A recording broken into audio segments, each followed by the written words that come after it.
24 വാർത്തയിലേക്ക് വിശദമായി നമ്മൾ ആദ്യം പോകുന്നത് കോഴിക്കോട് ചാത്തമംഗലത്തേക്കാണ്. കോഴിക്കോട് ചാത്തമംഗലത്തെ നിപ്പ സമ്പർക്ക പട്ടിക കൂടുതൽ വിപുലമായിരിക്കുന്നു എന്നുള്ളതാണ് ഇപ്പോൾ ആശങ്കയുണ്ടാക്കുന്ന കാര്യം. 251 പേരുടെ പട്ടികയിൽ 8 പേർക്ക് നിപ്പ രോഗലക്ഷണങ്ങളുമുണ്ട്. 32 പേർ പ്രാഥമിക സമ്പർക്ക പട്ടികയിൽ ഉൾപ്പെട്ടവരാണ്. 7 പേരുടെ പരിശോധനാ ഫലം ഇന്ന് ലഭിച്ചേക്കും. രോഗ ഉറവിടം കണ്ടെത്താനുള്ള തീവ്ര ശ്രമങ്ങൾ തുടരുകയാണ്. മരിച്ച കുട്ടിയുടെ വീട്ടിലെത്തി മൃഗസംരക്ഷണ വകുപ്പും വനം വകുപ്പും പരിശോധന നടത്തുകയാണ്. കുട്ടിയുടെ വീടിന്റെ 3 കിലോമീറ്റർ ചുറ്റളവിൽ നിയന്ത്രണങ്ങൾ കർശനമാക്കി. ചാത്തമംഗലം പഞ്ചായത്തിൽ അവലോകന യോഗം ഇപ്പോൾ നടക്കുകയാണ്. സിനോജ് തോമസും അർജുൻ മട്ടന്നൂരുമാണ് വിവരങ്ങൾ നൽകുന്നത്. ആദ്യം സിനോജ് തോമസിലേക്ക്. സിനോജ്, ചാത്തമംഗലത്തെ കുട്ടിയുടെ സമ്പർക്ക പട്ടിക വലുതാകുന്നു എന്ന് പറയുമ്പോൾ ജാഗ്രത കൂട്ടേണ്ടതിന്റെ ഒരു ആവശ്യകതയിലേക്കാണ് അത് വിരൽ ചൂണ്ടുന്നത്. നിലവിൽ ഏർപ്പെടുത്തിയിരിക്കുന്ന സംവിധാനങ്ങൾക്കപ്പുറത്തേക്ക് കൂടുതൽ നിയന്ത്രണങ്ങളിലേക്കോ പരിശോധനകളിലേക്കോ ഒക്കെ കടക്കാൻ ആരോഗ്യവകുപ്പ് ആലോചിക്കുന്നുണ്ടോ? എന്തൊക്കെയാണ് വിവരങ്ങൾ? സുജ, അതായത് സമ്പർക്ക പട്ടിക വലുതായി വരുന്നു. ഇന്നലെ തന്നെ ആരോഗ്യവകുപ്പ് പറഞ്ഞതാണ് സമ്പർക്ക പട്ടിക ഇനിയും കൂടാൻ സാധ്യതയുണ്ടെന്ന്. ഇന്നലെ 188 പേരാണ് ഈ പട്ടികയിൽ ഉണ്ടായിരുന്നത്. 3 പേർക്ക് മാത്രമാണ് രോഗലക്ഷണം ഉണ്ടായിരുന്നത്. ഇന്നത് പട്ടികയുടെ ആളുകളുടെ എണ്ണം 251 വർദ്ധിച്ചിരിക്കുന്നു. അതോടൊപ്പം തന്നെ രോഗലക്ഷണമുള്ള 5 പേരെ കൂടി ഇന്ന് കണ്ടെത്തിയിരിക്കുന്നു. ആകെ രോഗലക്ഷണമുള്ളവരുടെ എണ്ണം 8 ഉയർന്നിരിക്കുന്നു. അതോടൊപ്പം തന്നെ ഹൈ റിസ്ക് കാറ്റഗറിയിൽ, അതായത് ഈ മരിച്ച കുട്ടിയുമായി തൊട്ടടുത്ത് ഇടപഴകിയ 32 ആളുകളാണ്. ഇവരെല്ലാം തന്നെ ഹൈ റിസ്ക് കാറ്റഗറി ഉൾപ്പെട്ട ആളുകളാണ്. എല്ലാവരെയും കോഴിക്കോട് മെഡിക്കൽ കോളേജിലെ നിപ്പ വാർഡിലേക്ക് മാറ്റി കഴിഞ്ഞിരിക്കുകയാണ്. അങ്ങനെ സമ്പർക്ക പട്ടിക വലുതായിക്കൊണ്ടിരിക്കുകയാണ്. കാരണം കഴിഞ്ഞ മാസം 27 മുതൽ ഈ മാസം 1-ാം തീയതി വരെ ഈ കുട്ടി വിവിധ സ്ഥലങ്ങളിലൂടെ, പ്രത്യേകിച്ച് 4 ആശുപത്രികളിലൂടെ പോയിരിക്കുന്നു. ഒരു ദിവസം കൂട്ടുകാർക്കൊപ്പം കളിച്ചിരുന്നു. അങ്ങനെ ആ സമ്പർക്ക പട്ടിക ഓരോ ദിവസവും വലുതായിക്കൊണ്ടിരിക്കുകയാണ്. അതുകൊണ്ട് തന്നെ ആരോഗ്യവകുപ്പ് കൂടുതൽ ജാഗ്രതയിലാണ് മുന്നോട്ട് പോകുന്നത്. 8 പേരുടെ സ്രവം പരിശോധനയ്ക്ക് വേണ്ടി അയച്ചിട്ടുണ്ട്. അതിന്റെ റിസൾട്ട് ഇന്ന് കിട്ടുമെന്നാണ് പ്രതീക്ഷിക്കുന്നത്. അതോടൊപ്പം തന്നെ ഇനി ബാക്കിയുള്ള ഈ 32 പേരുടെ അടുത്ത സമ്പർക്കം പുലർത്തിയ 32 പേരുടെ സ്രവ പരിശോധന കോഴിക്കോട് മെഡിക്കൽ കോളേജിൽ വെച്ചായിരിക്കും നടത്തുക. അതിനുവേണ്ടിയുള്ള സൗകര്യങ്ങൾ പൂനെയിൽ നിന്നുള്ള വൈറോളജി ലാബിൽ നിന്നുള്ള ഉദ്യോഗസ്ഥർ ഇന്ന് തന്നെ കോഴിക്കോട് മെഡിക്കൽ കോളേജിലെത്തി ട്രൂനാറ്റ് ലാബ് അവിടെ ഒരുക്കുമെന്നാണ് അറിയിച്ചിരിക്കുന്നത്. അവിടെയായിരിക്കും പരിശോധന നടത്തുക.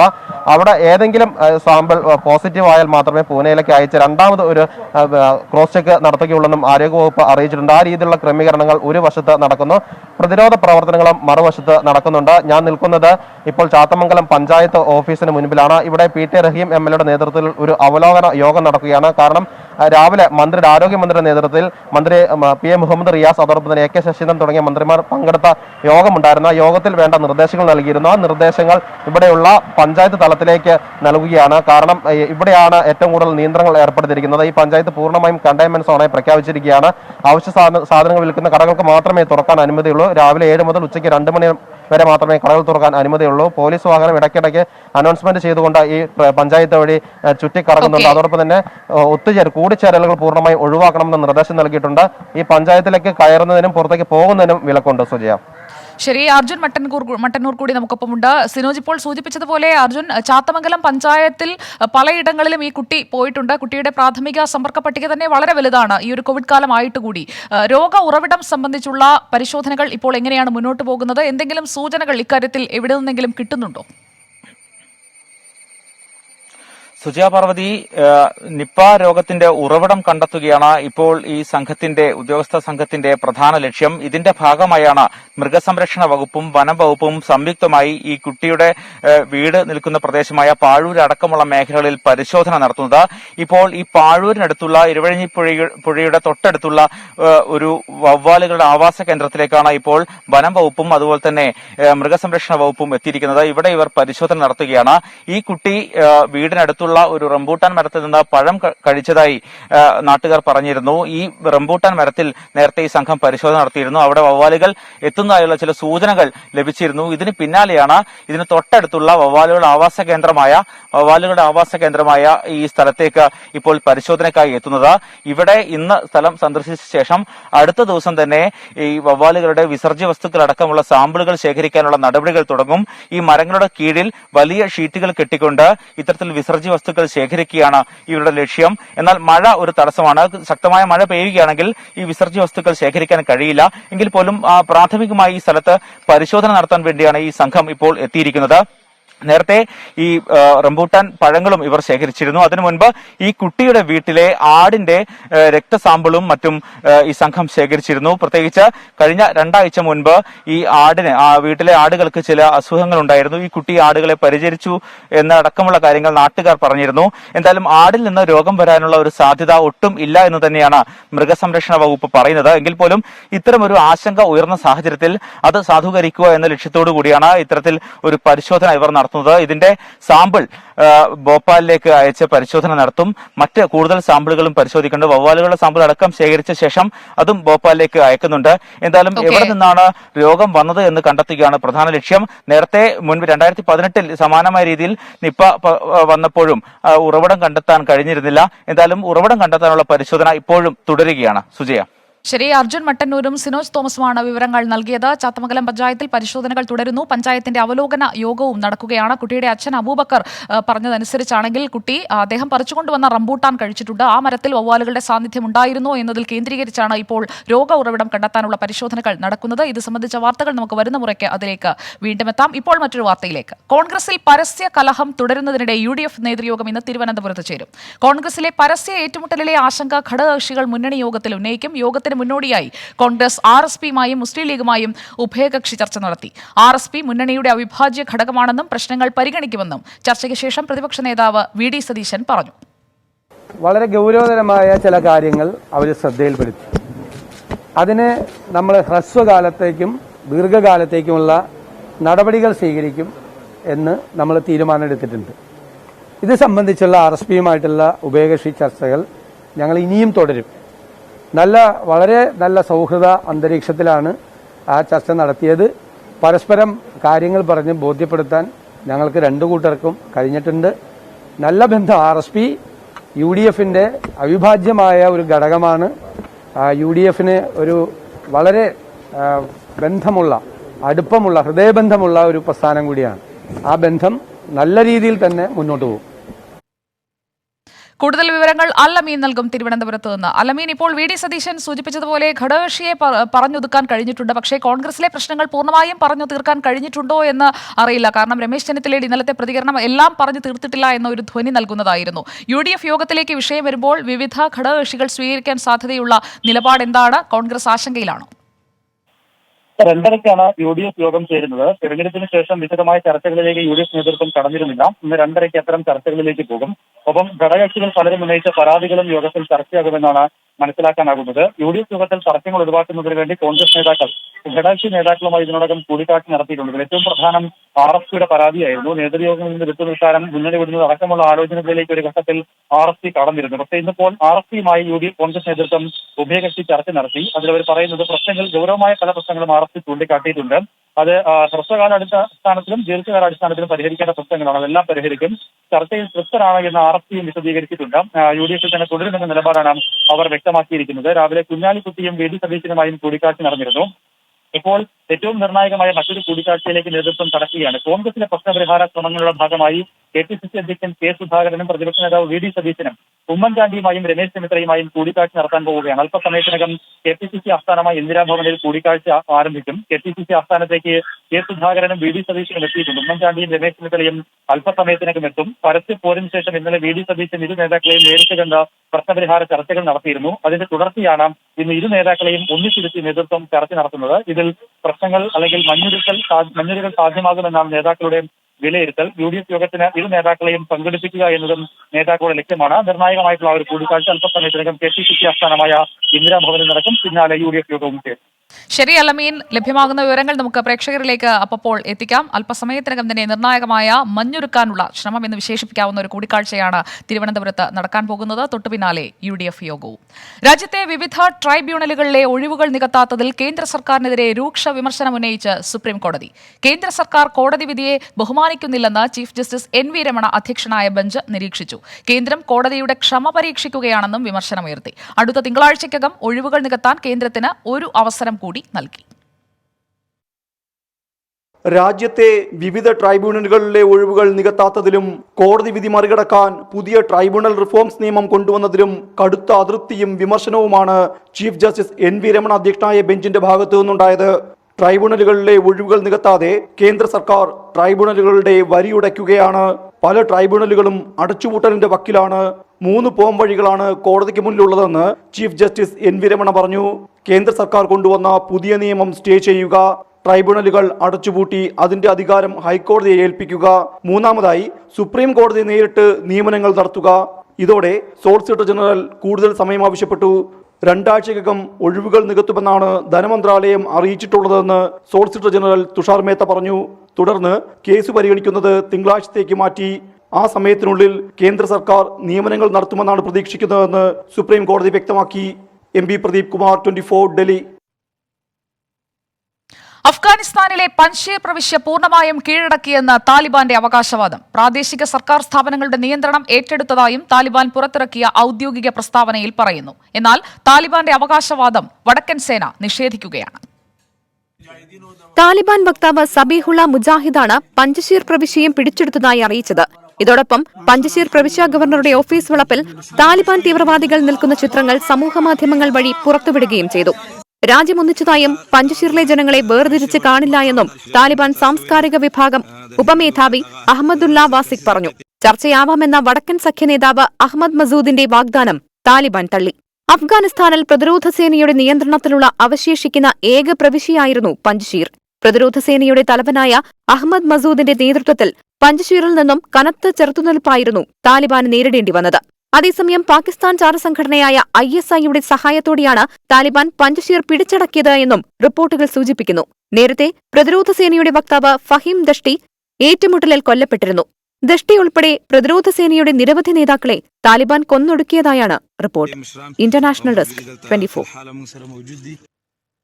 നീറ്റ് UG പരീക്ഷ മാറ്റിവെക്കണമെന്ന ആവശ്യം സുപ്രീംകോടതി തള്ളി. നീറ്റ് UG പരീക്ഷ ഈ മാസം 12-ന് നടത്താനുള്ള തീരുമാനത്തിനെതിരെ CBSE വിദ്യാർത്ഥികൾ സമർപ്പിച്ച ഹർജികളാണ് തള്ളിയത്. വിദ്യാർത്ഥികൾക്ക് നാഷണൽ ടെസ്റ്റിംഗ് ഏജൻസിയെ സമീപിക്കാവുന്നതാണെന്ന് സുപ്രീംകോടതി പറഞ്ഞു. MP പ്രദീപ് കുമാർ നൽകും വിവരങ്ങൾ ഡൽഹിയിൽ നിന്ന്. MP പ്രദീപ് കുമാർ, ഹർജി തള്ളുമ്പോൾ എന്തൊക്കെ പ്രധാനപ്പെട്ട നിരീക്ഷണങ്ങളാണ് സുപ്രീംകോടതിയുടെ ഭാഗത്തുനിന്ന് വന്നത്? ഇപ്പോഴത്തെ ഒരു സാഹചര്യം കൂടി പരിഗണിച്ചുകൊണ്ടാണോ കോടതിയുടെ തീരുമാനം? സുജി, അങ്ങനെ തന്നെയാണ്. കാരണം ഇപ്പോൾ ഈ സുപ്രീം കോടതി ഈ നീറ്റ് UG പരീക്ഷ മാറ്റിവെക്കണമെന്ന CBSE വിദ്യാർത്ഥികളുടെ ആവശ്യം തള്ളിക്കൊണ്ട് പറഞ്ഞത്, ഇപ്പോൾ ഈ ഒരു പരീക്ഷയുമായി ബന്ധപ്പെട്ട് വിദ്യാർത്ഥികൾ കഠിന പ്രയത്നം നടത്തുന്ന ഒരു സമയമാണ്. അവർ രാത്രികളിൽ പോലും ഇരുന്ന് പഠിച്ച് വലിയ പരിശ്രമം നടത്തുന്ന ഒരു സമയത്ത് ഈ ഒരു സമയത്ത് എന്തായാലും സുപ്രീം കോടതിക്ക് ഈ ഒരു വിഷയത്തിൽ ഇടപെടാൻ സാധിക്കുകയില്ല എന്ന് തന്നെയാണ് കോടതി വ്യക്തമാക്കിയിട്ടുള്ളത്. ഈ വിദ്യാർത്ഥികൾ, പ്രത്യേകിച്ച് CBSE വിദ്യാർത്ഥികൾ ഏറ്റവും പ്രധാനമായി ആവശ്യപ്പെട്ടത്, ഇപ്പോൾ ഈ CBSE കമ്പാർട്ട്മെന്റ് പരീക്ഷകൾ നടക്കുകയാണ്, ഇംപ്രൂവ്മെന്റ് പരീക്ഷകളും നടക്കുകയാണ്. ഈ ഒരു സമയത്ത് തന്നെയാണ് ഈ നീറ്റ് UG പരീക്ഷയും വരുന്നത്. കാരണം സെപ്റ്റംബർ 15 വരെ CBSE ഇംപ്രൂവ്മെന്റ് പരീക്ഷയുണ്ട്.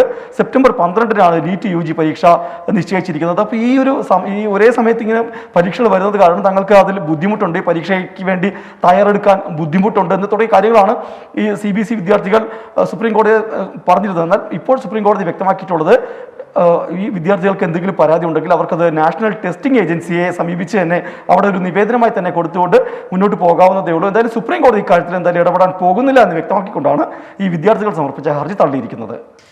വ്യക്തമാണ്. MP പ്രദീപ് കുമാറാണ് ഡൽഹിയിൽ നിന്ന് വിവരങ്ങൾ നൽകിയത്. മറ്റൊരു വാർത്തയിലേക്ക്. കോവിഡ് വ്യാജ വാക്സിനുകൾക്കെതിരെ സംസ്ഥാനങ്ങൾക്ക് മുന്നറിയിപ്പുമായി കേന്ദ്ര സർക്കാർ. വാക്സിനുകളുടെ ഗുണനിലവാരം സംസ്ഥാനങ്ങൾ ഉറപ്പുവരുത്തണമെന്നാണ് നിർദ്ദേശം. ഡിസംബറിന് മുൻപ് മുതിർന്നവരിൽ വാക്സിൻ വിതരണം പൂർത്തിയാക്കാനുള്ള കേന്ദ്ര നീക്കത്തിന് വലിയ വെല്ലുവിളിയാണ് ഈ സാഹചര്യം. ലോകാരോഗ്യ സംഘടന കഴിഞ്ഞ മാസം കോവിഷീൽഡ് വാക്സിന്റെ വ്യാജൻ വിപണിയിലുണ്ടെന്ന് മുന്നറിയിപ്പ് നൽകിയിരുന്നു. ഇന്ത്യയിലും ആഫ്രിക്കയിലും വ്യാജൻ കൂടുതൽ വേഗത്തിൽ പ്രചരിക്കുമെന്നും ലോകാരോഗ്യ സംഘടന വ്യക്തമാക്കിയിരുന്നു. വിഷയം പരിശോധിക്കാമെന്നും ഏതെങ്കിലും തെളിവ് ഇക്കാര്യത്തിൽ ലഭിച്ചാൽ ഇടപെടാമെന്നുമായിരുന്നു ആരോഗ്യമന്ത്രി മൻസുഖ് മാണ്ഡവ്യയുടെ പ്രതികരണം. ഇതിന് തുടർച്ചയായാണ് കേന്ദ്ര ആരോഗ്യ മന്ത്രാലയത്തിന്റെ കത്ത്. ശനിയാഴ്ച അയച്ച കത്തിൽ സംസ്ഥാനങ്ങൾ ഇക്കാര്യത്തിൽ ജാഗ്രതയും മുൻകരുതലും പുലർത്തണമെന്ന് ആവശ്യപ്പെടുന്നു. കോവിഷീൽഡ്, കോവാക്സിനുകൾ പരിശോധിക്കാൻ സംസ്ഥാന തലത്തിൽ സംവിധാനമുണ്ടാകണമെന്നാണ് കേന്ദ്ര സർക്കാരിന്റെ നിർദ്ദേശം. വാക്സിനുകളുടെ പരിശോധനയ്ക്കുള്ള സൂചകങ്ങളും സംസ്ഥാനങ്ങൾക്ക് കേന്ദ്രം കൈമാറി. മണം, നിറം ഇവയടക്കമുള്ള 10ഓളം നിർദ്ദേശങ്ങളാണ് 2 വാക്സിനുകൾക്കും പ്രത്യേകമായി ഉള്ളത്. അതേസമയം G7 രാജ്യങ്ങളെക്കാൾ കൂടുതൽ വാക്സിനുകൾ പൗരന്മാർക്ക് നൽകിയ രാജ്യമായി ഇന്ത്യ മാറി. കോവിഷീൽഡ്, കോവാക്സിൻ, സ്പുട്നിക് തുടങ്ങി 3 വാക്സിനുകളാണ് ഇന്ത്യൻ വിപണിയിൽ ഇപ്പോഴുള്ളത്. രാജ്യം ഡിസംബറിൽ തന്നെ മുതിർന്ന പൗരന്മാർക്കുള്ള വാക്സിനേഷൻ പൂർത്തിയാക്കുമെന്നും കേന്ദ്ര ആരോഗ്യ മന്ത്രാലയം ആവർത്തിച്ചു. R. രാധാകൃഷ്ണൻ, 24, ഡൽഹി. രാജ്യത്തെ പ്രതിദിന കോവിഡ് കേസുകളിൽ നേരിയ കുറവുണ്ട്. 24 മണിക്കൂറിടെ 38,948 പേർക്കാണ് കോവിഡ് സ്ഥിരീകരിച്ചത്. 219 പേർ മരിച്ചു. പ്രതിദിന രോഗികൾ കഴിഞ്ഞ ദിവസത്തേക്കാൾ 8.9% കുറഞ്ഞിട്ടുണ്ട്. 24 മണിക്കൂറിടെ 43,903 പേർക്ക് രോഗമുക്തി കിട്ടി. രാജ്യത്തെ ചികിത്സയിലുള്ളവരുടെ എണ്ണം 4 ലക്ഷത്തിന് മുകളിൽ തുടരുകയാണ്. അതേസമയം കഴിഞ്ഞ ദിവസത്തേക്കാൾ പരിശോധനകളുടെ എണ്ണം കുറഞ്ഞിട്ടുണ്ട്. കേരളം കൂടാതെ മഹാരാഷ്ട്ര, തമിഴ്നാട്, ആന്ധ്രാപ്രദേശ്, കർണാടക സംസ്ഥാനങ്ങളിൽ പ്രതിദിന കേസുകളുടെ എണ്ണം മാറ്റമില്ലാതെ തുടരുന്നു. വാരാന്ത്യ ലോക്ഡൌൺ ലംഘിച്ച് CPIM നേതാക്കൾ തിരുവല്ല കുറ്റൂരിൽ മറ്റു പാർട്ടികൾ വിട്ടുവന്ന 100ഓളം പേരെ സ്വീകരിക്കുന്ന ചടങ്ങിലാണ് സംസ്ഥാന നേതാക്കളടക്കം പങ്കെടുത്തത്. അർദ്ധരാത്രിയിൽ ഗൃഹനാഥനെ ആക്രമിച്ച് വഴിവെട്ടിയ കേസിൽ പ്രതിയായ പഞ്ചായത്ത് പ്രസിഡന്റും ഈ പരിപാടിയിലുണ്ടായിരുന്നു. വാരാന്ത്യ ലോക്ഡൌണായ ഞായറാഴ്ചയാണ് തിരുവല്ല കുറ്റൂരിൽ CPIM പൊതുയോഗം നടത്തിയത്. വിവിധ പാർട്ടികൾ വിട്ടുവന്ന 49 കുടുംബങ്ങൾക്ക് സ്വീകരണം നൽകിയ ചടങ്ങിൽ 100-ലേറെ പേരുണ്ടായിരുന്നു. സംസ്ഥാന സെക്രട്ടേറിയറ്റ് അംഗം KJ തോമസ്, സംസ്ഥാന കമ്മിറ്റി അംഗം K അനന്തഗോപൻ, ജില്ലാ സെക്രട്ടറി KP ഉദയഭാനു തുടങ്ങി മുതിർന്ന നേതാക്കളും പങ്കെടുത്തു. തെങ്ങേലിയിൽ കഴിഞ്ഞ മാസം ഗൃഹനാഥനെ ആക്രമിച്ച് മതിൽ പൊളിക്കാൻ നേതൃത്വം നൽകിയ കുറ്റൂർ പഞ്ചായത്ത് പ്രസിഡന്റ് KG സഞ്ജീവും പരിപാടിയിലുണ്ടായിരുന്നു. മതിൽപ്പൊളി വിവാദത്തിൽ പാർട്ടിക്ക് ക്ഷീണമുണ്ടായിട്ടില്ല എന്ന് തെളിയിക്കുക കൂടിയായിരുന്നു സ്വീകരണത്തിന്റെ ലക്ഷ്യം. എന്നാൽ 5 മിനിറ്റിൽ താഴെ മാത്രമാണ് പരിപാടി നടന്നതെന്നും ഹാരമണിയിച്ച് പിരിഞ്ഞെന്നുമാണ് CPIM ജില്ലാ നേതൃത്വത്തിന്റെ വിശദീകരണം. കഴിഞ്ഞ ദിവസം DCC പ്രസിഡന്റ് ചുമതലയേറ്റ ചടങ്ങിൽ കോവിഡ് മാനദണ്ഡങ്ങൾ ലംഘിച്ചതിന്റെ പേരിൽ 100-ലധികം പേർക്കെതിരെ പോലീസ് കേസെടുത്തിരുന്നു. 24 പത്തനംതിട്ട. 24 വാർത്ത തുടരുന്നു. ആലുവ മാഞ്ഞാലിയിൽ 1 മാസം പ്രായമായ 7 നായക്കുട്ടികളെ തീയിട്ട് കൊന്നു. സ്ത്രീകളാണ് ഈ കൊടും ക്രൂരതയ്ക്ക് പിന്നിലെന്നാണ് ആരോപണം. നായ്ക്കളെ തീയിടുന്ന ദൃശ്യങ്ങൾ 24-ന് കിട്ടി.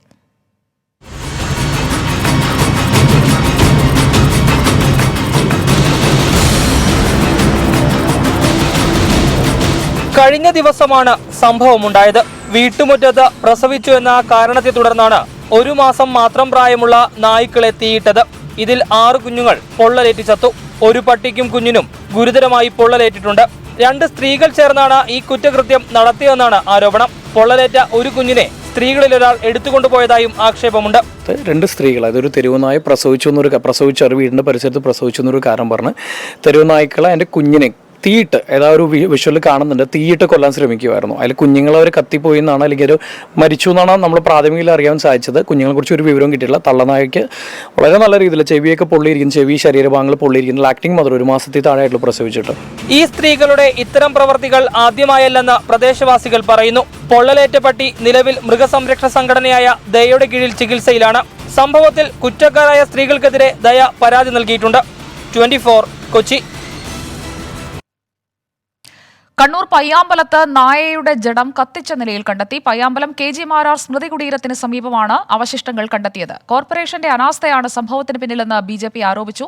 വിശദമായ അന്വേഷണം ആവശ്യപ്പെട്ട് പോലീസിൽ പരാതി നൽകിയതായി BJP സംസ്ഥാന സെക്രട്ടറി K രഞ്ജിത്ത് പറഞ്ഞു.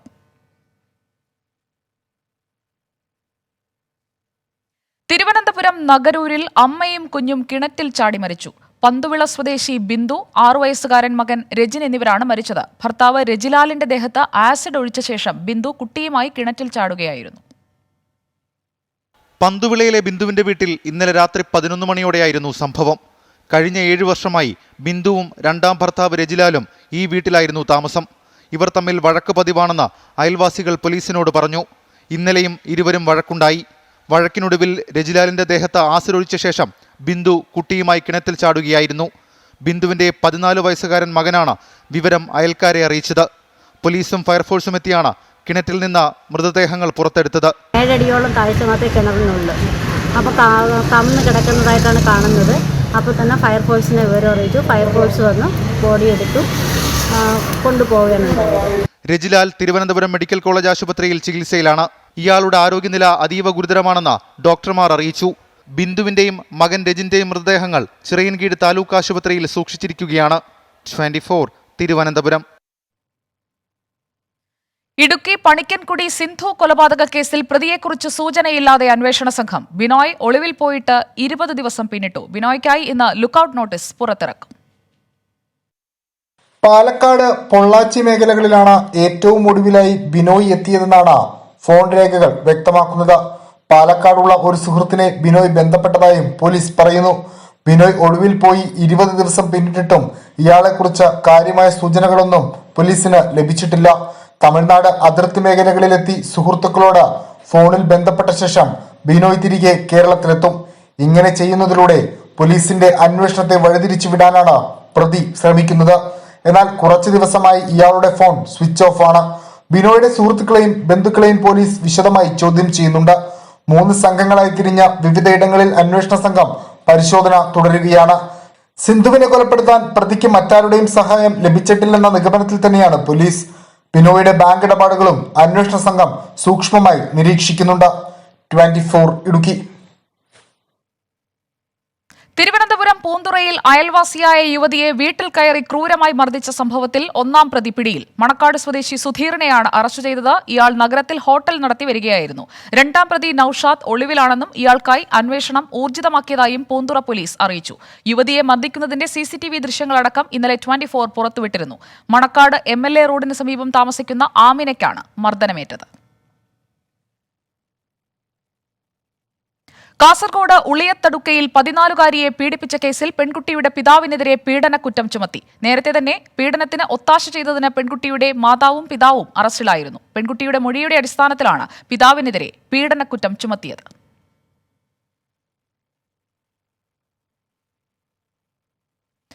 വിയ്യൂർ സെൻട്രൽ ജയിലിൽ അന്തേവാസികളെ ആശുപത്രിയിലെത്തിക്കുന്നത് ചോർന്നൊലിച്ച് പൊട്ടിപ്പൊളിഞ്ഞ ആംബുലൻസിൽ. രോഗികളെ മഴ നനച്ച് ആശുപത്രിയിലേക്ക് കൊണ്ടുപോകുന്ന ദൃശ്യങ്ങൾ 24 പുറത്തുവിട്ടു.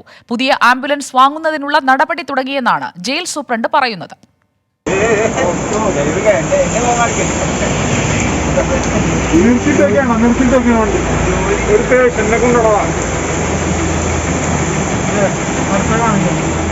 കോരിച്ചൊരിയുന്ന മഴയത്ത് പോലും വിയ്യൂർ സെൻട്രൽ ജയിലിലെ അന്തേവാസികളായ രോഗികളെ ആശുപത്രിയിൽ കൊണ്ടുപോകേണ്ടത് ദൃശ്യങ്ങളിൽ കണ്ട ചോർന്നൊലിക്കുന്ന ആംബുലൻസിലാണ്. ഏതാണ്ട് 13 വർഷം പഴക്കമുള്ള ആംബുലൻസ് അറ്റകുറ്റപ്പണികൾ ഒന്നും ചെയ്യാതെയാണ് ഈ മഴക്കാലത്ത് പോലും ഉപയോഗിക്കുന്നത്. 450ഓളം അന്തേവാസികളുണ്ട് വിയ്യൂർ സെൻട്രൽ ജയിലിൽ.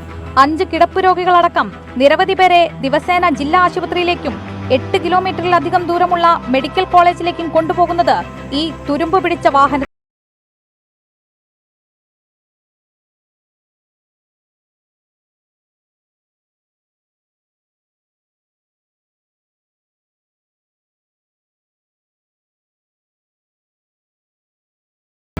പുതിയ ആംബുലൻസ് വാങ്ങാനുള്ള ശുപാർശ ജയിൽ വകുപ്പിന് നൽകിയിട്ടുണ്ടെന്നാണ് ജയിൽ സൂപ്രണ്ടിന്റെ പ്രതികരണം.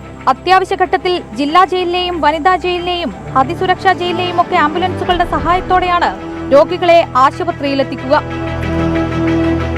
മനുഷ്യാവകാശങ്ങൾ പൂർണ്ണമായും ലംഘിച്ചുകൊണ്ടുള്ള നടപടിയാണിത്. ജയിൽ പുള്ളികൾക്കൊപ്പം ജയിൽ ജീവനക്കാരും ദുരിതമനുഭവിക്കുന്ന സാഹചര്യത്തിൽ ഉടൻ നടപടി വേണമെന്ന ആവശ്യം ഉദ്യോഗസ്ഥർക്കിടയിലും ഉയരുന്നുണ്ട്. ക്യാമറാമാൻ ബിനേഷ് ബാബുരാജനും ദിലീപിനുമൊപ്പം സുധിഷ ധർമ്മൻ, 24 തൃശൂർ.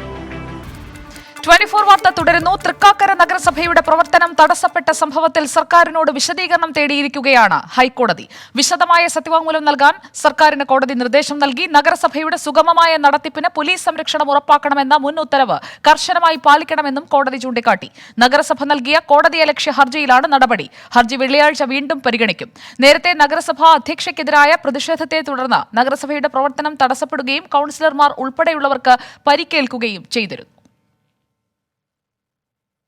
നിയമസഭാ കയ്യാങ്കളി കേസുമായി ബന്ധപ്പെട്ട ഹർജികളിൽ ഉത്തരവ് പറയുന്നത് ഈ മാസം 9 മാറ്റി. പ്രതികളുടെ വിടുതൽ ഹർജിയിൽ വാദം കേൾക്കണോ എന്നതും കേസിൽ കക്ഷി ചേർക്കണമെന്ന ചെന്നിത്തലയുടെ ഹർജിയുമാണ് പരിഗണിക്കുന്നത്. തിരുവനന്തപുരം CJM കോടതിയാണ് വിധി പറയുക. കോടതിയുടെ സിറ്റിംഗ് ഇന്നില്ലാത്തതിനാലാണ് 9 മാറ്റിയത്.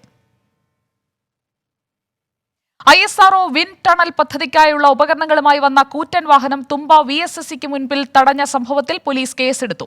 കണ്ടാലറിയാവുന്ന 50 പേർക്കെതിരെയാണ് തുമ്പ പോലീസ് കേസെടുത്തത്. അന്യായമായി സംഘം ചേരൽ, മാർഗതടസ്സം സൃഷ്ടിക്കൽ, ഔദ്യോഗിക വാഹനം തടയൽ ഉൾപ്പെടെയുള്ള വകുപ്പുകൾ ചുമത്തിയാണ് കേസ്. നോക്കുകൂലി ആവശ്യപ്പെട്ടായിരുന്നു പ്രദേശവാസികൾ 1 മണിക്കൂറോളം വാഹനം തടഞ്ഞത്. പിന്നീട് പോലീസ് ബലം പ്രയോഗിച്ച് ഇവരെ മാറ്റിയ ശേഷമാണ് വാഹനം VSSCക്ക് അകത്തേക്ക് കയറ്റിയത്. ജില്ലാ ലേബർ ഓഫീസറടക്കം സംഭവത്തിൽ ഇടപെട്ടിരുന്നു. ആലുവ പ്രസന്നപുരം പള്ളിയിൽ ഇടയലേഖനം വലിച്ചുകീറിയ സംഭവത്തിൽ 10 പേർക്കെതിരെ പോലീസ് കേസെടുത്തു. ഇടവക വികാരി ഫാദർ സെലസ്റ്റിൻ നൽകിയ പരാതിയിലാണ് കേസ്. പള്ളിയിൽ അതിക്രമിച്ചു കടന്നതിനും അന്യായമായി കൂട്ടം കൂടിയതിനുമാണ് കേസെടുത്തിരിക്കുന്നത്. നെടുമ്പാശ്ശേരി പോലീസിൽ ഇന്നലെ രാത്രി ഇടവക വികാരി ഫാദർ സെലസ്റ്റിൻ പരാതി നൽകുകയായിരുന്നു. പ്രതിഷേധത്തിന് നേതൃത്വം നൽകിയ പാപ്പച്ചനടക്കമുള്ള 10 പേർക്കെതിരെയാണ് കേസ്. പ്രതികളെ ഉടൻ പിടികൂടുമെന്ന് പോലീസ് അറിയിച്ചു. അതിരൂപത സംരക്ഷണ സമിതിയുടെ നേതൃത്വത്തിൽ ഇന്നലെ പലയിടങ്ങളിലും ഇടയലേഖനം കത്തിച്ചിരുന്നു. പ്രതിഷേധക്കാർക്കെതിരെ പരാതി നൽകില്ലെന്നായിരുന്നു ഇടവക വികാരിമാർ ഇന്നലെ അറിയിച്ചിരുന്നത്. എന്നാൽ പിന്നീട് പരാതി നൽകുകയായിരുന്നു. സഹിൻ ആന്റണി, 24 കൊച്ചി. കൊച്ചി കപ്പൽശാലയിൽ അഫ്ഗാനിസ്ഥാൻ പൗരൻ ജോലി ചെയ്ത കേസ് NIAക്ക് വിടാൻ പോലീസ് ശുപാർശ. സംഭവത്തിൽ ചാരവൃത്തി സംശയം ഉയർന്നിട്ടുള്ളതിനാലാണ് NIAക്ക് കൈമാറാൻ പോലീസ് തീരുമാനിച്ചത്. അന്തിമ തീരുമാനം സംസ്ഥാന സർക്കാർ എടുക്കും. രാജ്യസുരക്ഷയുമായി ബന്ധപ്പെട്ട സംഭവമായതിനാൽ കേസ് NIA അന്വേഷിക്കണമെന്നാണ് പോലീസ് നിലപാട്. സംഭവത്തിൽ ചാരവൃത്തി സംശയിക്കുന്നതായും അന്വേഷണം NIAക്ക് വിടുന്നത് സംസ്ഥാന സർക്കാരിന്റെ തീരുമാനത്തിന് വിട്ടിരിക്കുകയാണെന്നും പോലീസ് വ്യക്തമാക്കുന്നു. കേസിൽ അറസ്റ്റിലായ ഈദ് ഗുൽ വർഷങ്ങളോളം പാകിസ്ഥാനിൽ ജോലി ചെയ്തിരുന്നതായി നേരത്തെ ചോദ്യം ചെയ്യലിൽ കണ്ടെത്തിയിരുന്നു. അതേസമയം അഫ്ഗാൻ പൗരൻ ഈദ് ഗുൽ കൊച്ചി കപ്പൽശാലയിൽ ജോലി ചെയ്ത സംഭവത്തിൽ ഇയാളുടെ ബന്ധുക്കളെ പോലീസ് അറസ്റ്റ് ചെയ്തിട്ടുണ്ട്. പ്രതിയുടെ അമ്മയുടെ സഹോദരന്മാരായ 3 പേരാണ് അറസ്റ്റിലായത്. അഫ്ഗാൻ പൗരനാണെന്നത് മറച്ചുവെച്ച ജോലി തരപ്പെടുത്തി നൽകിയതിനാണ് അറസ്റ്റ്. പ്രതിക്ക് ഇന്ത്യയിലെത്തിയപ്പോൾ ആധാർ കാർഡ് ഉൾപ്പെടെ തിരിച്ചറിയൽ കാർഡുകളും വ്യാജമായി തയ്യാറാക്കി നൽകിയിരുന്നു. ഇതിൽ ബന്ധുക്കൾക്ക് പങ്കുണ്ടെന്നാണ് പോലീസിന് ലഭിച്ചിരിക്കുന്ന വിവരം. എസ് ശ്രീകാന്ത്, 24 കൊച്ചി. കോതമംഗലം വീപ്പനാട് വീട്ടുവളപ്പിൽ കാട്ടാനയുടെ പരാക്രമം. വീടിന്റെ കാർ പോർച്ചിൽ കിടന്ന കാർ കാട്ടാന കുത്തിമറിച്ചു. കോട്ടപ്പാറ വനത്തിൽ നിന്നെത്തിയ കൊമ്പനാന വടക്കും ഭാഗം സ്വദേശി വർഗീസിന്റെ വീട്ടുവളപ്പിൽ കയറിയാണ് നാശനഷ്ടങ്ങൾ വരുത്തിയത്.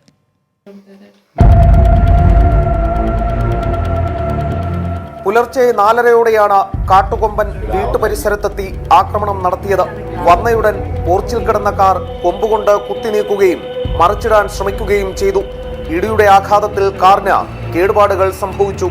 ശബ്ദം കേട്ട വീട്ടിലുള്ളവർ ഉണർന്നപ്പോൾ ആന മുറ്റത്ത് നിൽക്കുന്നതാണ് കണ്ടത്. വീട്ടുകാർ ശബ്ദമുണ്ടാക്കിയതോടെ ആന പിൻവാങ്ങി. എന്നാൽ വീട്ടുപരിസരത്തെ വാഴ, കപ്പ തുടങ്ങിയ കൃഷികൾ ആന നശിപ്പിച്ചിട്ടുണ്ട്.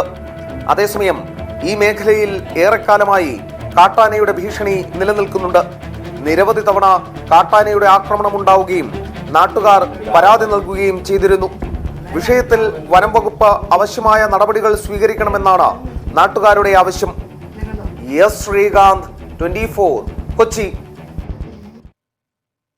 KPCCയിലെ തർക്കങ്ങൾ തീർക്കാൻ അനുനയ ശ്രമങ്ങൾ തുടരുകയാണ് നേതൃത്വം. ഉമ്മൻചാണ്ടിയുമായും രമേശ് ചെന്നിത്തലയുമായും K സുധാകരനും VD സതീശനും ഇപ്പോൾ കൂടിക്കാഴ്ച നടത്തുകയാണ്. KPCC ആസ്ഥാനമായ ഇന്ദിരാഭവനിലാണ് കൂടിക്കാഴ്ച. അല്ലമീൻ നൽകും വിവരങ്ങൾ തിരുവനന്തപുരത്ത് നിന്ന്. അല്ലമീൻ, നേരത്തെ സൂചിപ്പിച്ചിരുന്നല്ലോ UDF യോഗത്തിന് മുന്നോടിയായി മുതിർന്ന നേതാക്കളുമായി KPCC ആസ്ഥാനത്ത് ഒരു ചർച്ചയുണ്ടെന്ന്. ഈ ചർച്ചയിൽ മഞ്ഞുരുകാനുള്ള ഒരു സാധ്യത എത്രത്തോളമുണ്ട്? മഞ്ഞൊരുക്കം സാധ്യമാക്കുക എന്നുള്ള ലക്ഷ്യത്തോടെയാണ് നേതാക്കൾ തിരക്കിട്ട മാരത്തൺ അനുനയ ചർച്ചകൾ നടത്തുന്നത്. ഇന്ന് VD സതീശൻ ഉമ്മൻചാണ്ടിയും ചെന്നിത്തലയും അവരുടെ വീടുകളിലെത്തി കൂടിക്കാഴ്ച നടത്തിയിരുന്നു. അതിന് പിന്നാലെ ചർച്ചകൾ തുടരുമെന്ന് നേതൃത്വം വ്യക്തമാക്കിയതാണ്. ഇന്ന് UDF യോഗം കൂടി ചേരുകയാണ്. സ്വാഭാവികമായും കോൺഗ്രസിലെ ആഭ്യന്തര പ്രശ്നങ്ങൾ ഘടകകക്ഷികൾ UDF യോഗത്തിൽ ഉന്നയിക്കുമെന്നുള്ള കാര്യത്തിൽ സംശയമില്ല. അത്തരത്തിൽ കൂടുതൽ തർക്കങ്ങൾ ഒഴിവാക്കുക കൂടി ലക്ഷ്യമിട്ടാണ് നേതാക്കൾ തിരക്കിട്ട ചർച്ചകൾ നടത്തുന്നത്. ഇപ്പോൾ KPCC ആസ്ഥാനമായ ഇന്ദിരാഭവനിൽ ഉമ്മൻചാണ്ടിയുമായും രമേശ് ചെന്നിത്തലയുമായും പ്രതിപക്ഷ നേതാവും KPCC അധ്യക്ഷനും കൂടിക്കാഴ്ച നടത്തുകയാണ്. ഒരു പ്രശ്നപരിഹാര ചർച്ച എന്നതിനൊപ്പം തന്നെ KPCC പുനഃസംഘടനയുടെ അടുത്ത ഘട്ട ചർച്ചകൾ കൂടിയായി ഇതിനെ വേണമെങ്കിൽ വ്യാഖ്യാനിക്കുകയും ചെയ്യാം. കാരണം DCC അധ്യക്ഷ പട്ടിക പ്രഖ്യാപനവുമായി ബന്ധപ്പെട്ട് ഫലപ്രദമായിട്ടുള്ള കൂടിയാലോചനകളും ചർച്ചകളും നടന്നില്ല എന്നുള്ളതായിരുന്നു ഇരു നേതാക്കളും ഉന്നയിച്ച പരാതി. സ്വാഭാവികമായും വരും ചർച്ചകളിൽ അത്തരത്തിലുള്ള കൃത്യമായിട്ടുള്ള ചർച്ചകളും പ്രാതിനിധ്യവും ഉറപ്പാക്കണമെന്നൊരു ആവശ്യം ഇരു നേതാക്കളും മുന്നോട്ട് വയ്ക്കും. മുതിർന്ന നേതാക്കളെ മുഖവിലക്കെടുത്തുകൊണ്ട് മാത്രമേ മുന്നോട്ട് പോകൂ എന്ന് ഇരു നേതാക്കളും VD സതീശനും K സുധാകരനും പലപ്പോഴും ആവർത്തിച്ചതാണ്. പക്ഷേ ഗ്രൂപ്പ് പരിഗണന ഉണ്ടാകില്ല എന്നവർ നിലപാട് വ്യക്തമാക്കുകയും ചെയ്തു. സ്വാഭാവികമായും KPCC പുനഃസംഘടനയിൽ ഇനി വരാനിരിക്കുന്ന ഒരു കടമ്പ മുൻ സന്ദർഭങ്ങളിൽ മുൻ വർഷങ്ങളിൽ 100ഉം 200ഉം ഭാരവാഹികൾ KPCCക്ക് ഉണ്ടാകുമായിരുന്നു. പക്ഷേ ഇത്തവണ ജംബോ പട്ടിക ഒഴിവാക്കിക്കൊണ്ട് 51ലേക്ക് ചുരുക്കാനാണ് നേതൃത്വത്തിന്റെ തീരുമാനം. അങ്ങനെ ചുരുക്കുമ്പോൾ ഗ്രൂപ്പ് നേതാക്കളുടെ വേണ്ടപ്പെട്ട പലരെയും തിരുകി കയറ്റാൻ സാധിക്കാത്തൊരു സാഹചര്യം വരും. നിലവിൽ ഗ്രൂപ്പ് പരിഗണന ഉണ്ടാകില്ല എന്ന നേതൃത്വം പറയുകയും കൂടി ചെയ്യുമ്പോൾ പലരും പുറത്താകുന്ന ഒരു സാഹചര്യം ഉണ്ടാകും.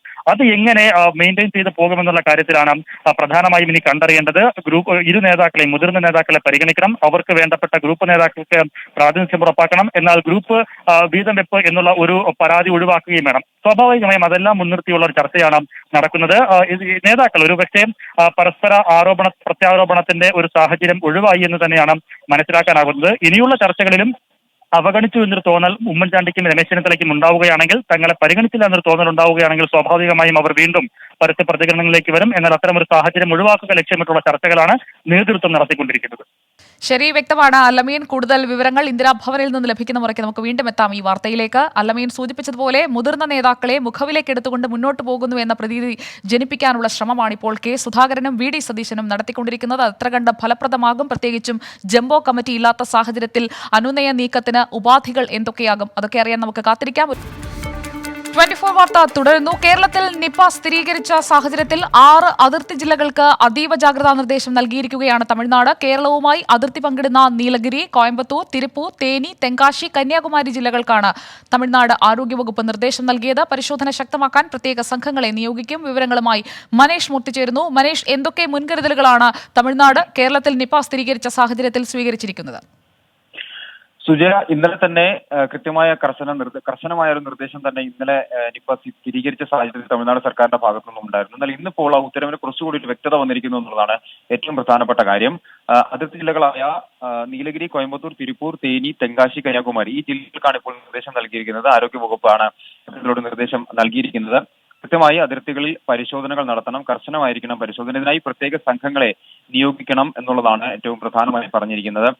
മറ്റൊന്ന്, കോവിഡ് വ്യാപിക്കുന്ന ഒരു സാഹചര്യമുണ്ട് കേരളത്തിൽ. അതുകൊണ്ട് തന്നെ നേരത്തെ അതിർത്തികളിൽ പരിശോധന ശക്തമാക്കണമെന്ന് ആവശ്യപ്പെട്ടിരുന്നു. എന്നാൽ ഇപ്പോൾ സെപ്റ്റംബർ 10-ാം തീയതി മുതൽ മെഗാ ഡ്രൈവ് നടത്താൻ, കോവിഡ് വാക്സിനേഷന്റെ മെഗാ ഡ്രൈവ് ഈ 6 ജില്ലകളിൽ നടത്താനും തീരുമാനിച്ചിട്ടുണ്ട്. പരമാവധി വേഗത്തിൽ അവിടെ സമ്പൂർണ്ണ വാക്സിനേഷൻ പൂർത്തീകരിക്കുക എന്നൊരു ലക്ഷ്യത്തിലേക്ക് കൂടി എത്തുകയാണ്.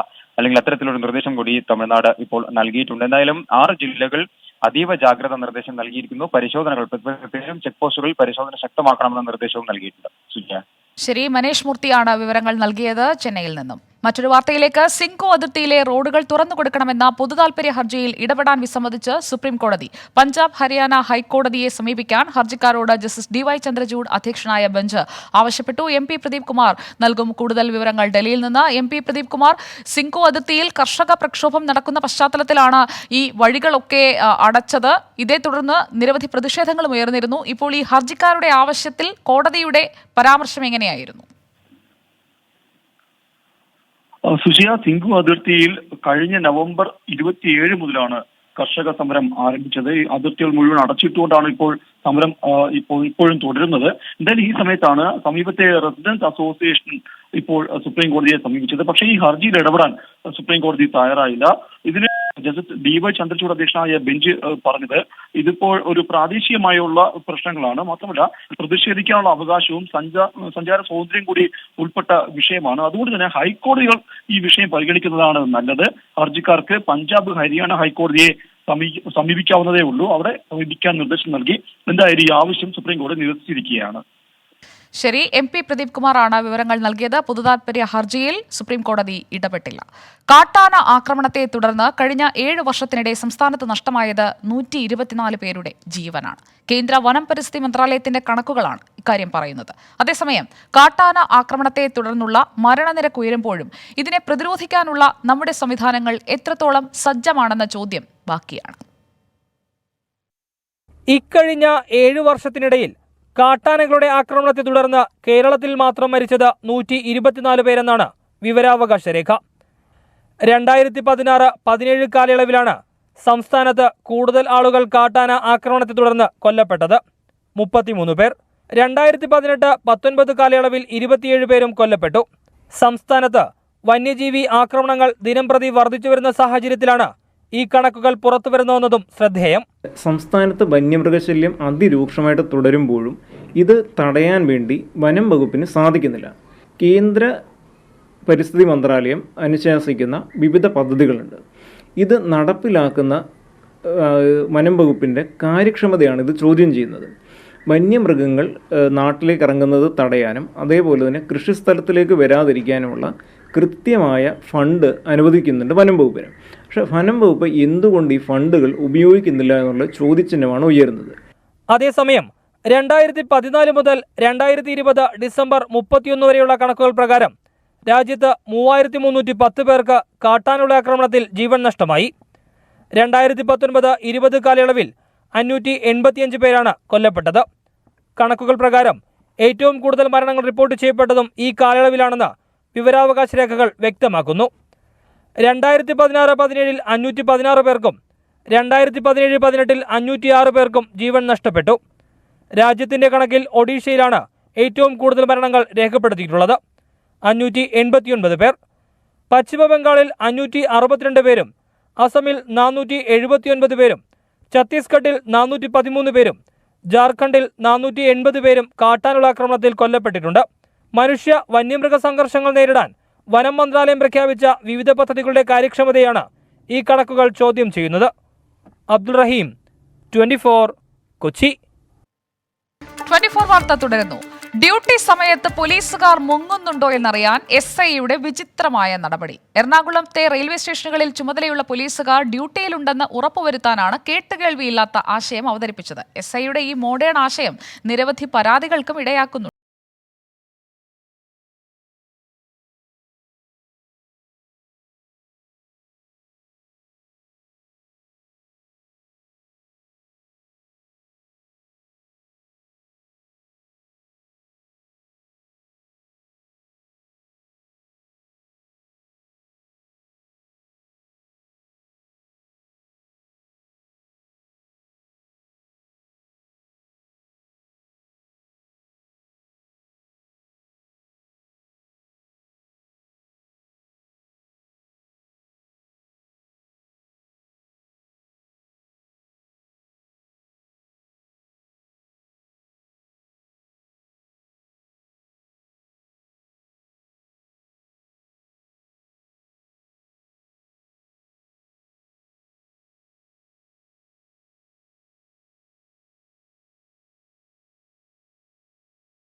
നിർവഹിക്കുന്നുണ്ടോ എന്ന് ഉറപ്പുവരുത്തുന്നതിന് വേണ്ടിയാണ് ഈ സെൽഫി നടപടിയെന്നാണ് SIയുടെ വാദം.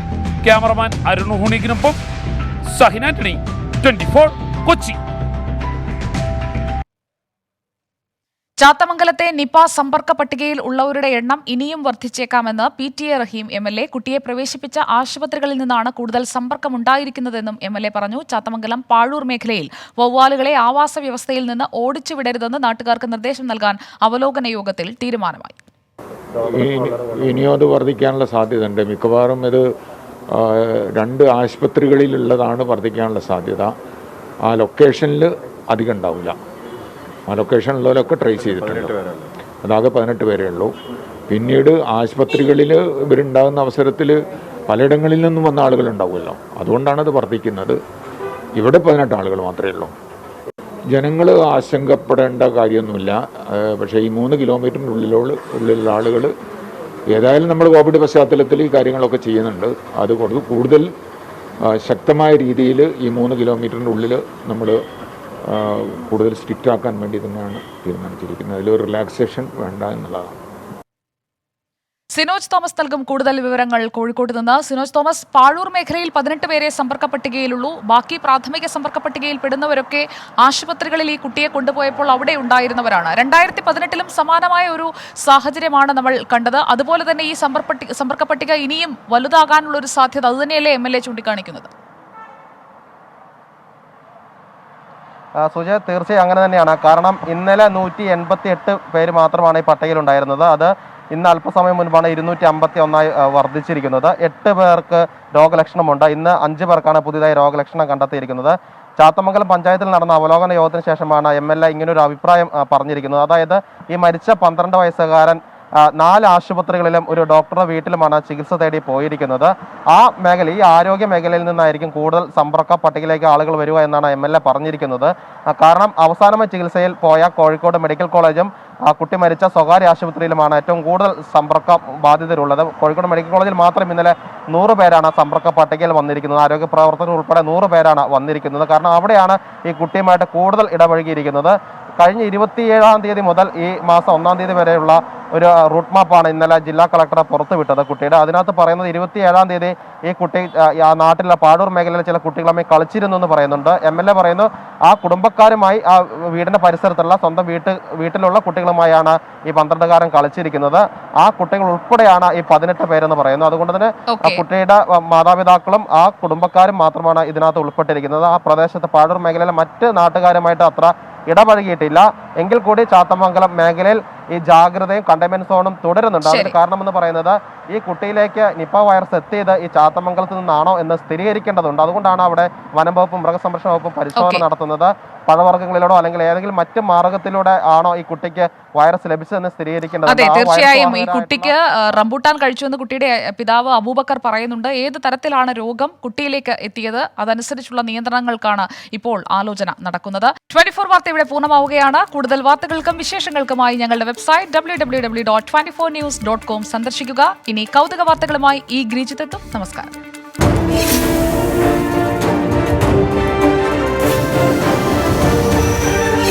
You are watching 24.